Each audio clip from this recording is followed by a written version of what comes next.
আসসালামু আলাইকুম। আজকে আপনাদের জন্য আমরা নিয়ে এসেছি মালটা এবং কমলার চারা।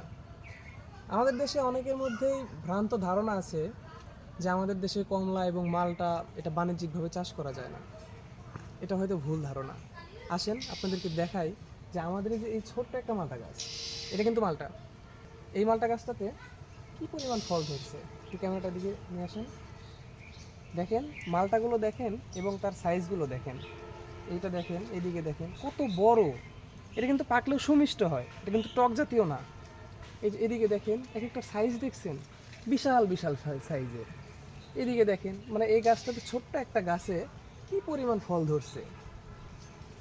আমাদের কিন্তু শুধু এই একটা গাছ না, আমাদের আরও অনেকগুলো গাছ আছে। আসেন আপনাদেরকে সবগুলো দেখাই। তাছাড়া আবার ভাবতে পারেন যে আমাদের এই একটা গাছে ফল ধরছে এই জন্য আপনাদেরকে শুধু এই গাছটাই দেখাচ্ছি, তা না, আমাদের বাকি গাছগুলো আপনাদের দেখাই যে কেমন ফলন হয়েছে। আসেন এবার দেখেন আমাদের এই গাছটাতে কি পরিমাণ ফল ধরছে। এটা কিন্তু কমলার গাছ।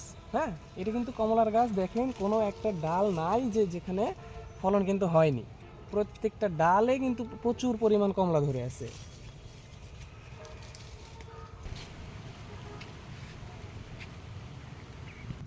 এতক্ষণ তো শুধু আমাদের মালটা এবং কমলাগুলো দেখলেন, এবার আসেন আপনাদেরকে দেখাই আমাদের চারাগুলো।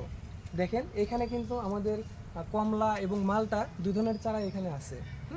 এবং মাশাল্লাহ আমাদের চারার সাইজগুলো দেখেন কত সুন্দর। চারাগুলো কিন্তু অনেক বড় এবং সতেজ চারা। এই চারাগুলো যদি আপনারা লাগান, আপনারা হয়তো বা 7 থেকে 8 মাসের মধ্যে ইনশাল্লাহ আপনাদের কাছে ফলন পাবেন, যদি খুব ভালোভাবে পরিচর্যাটা করেন। আদারওয়াইজ কিন্তু পাবেন না।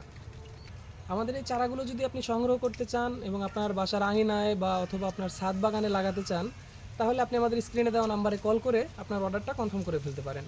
আমরা সারা বাংলাদেশে ক্যাশ অন ডেলিভারিতে হোম ডেলিভারি দিয়ে থাকি। ভালো থাকবেন সবাই। আসসালামু আলাইকুম।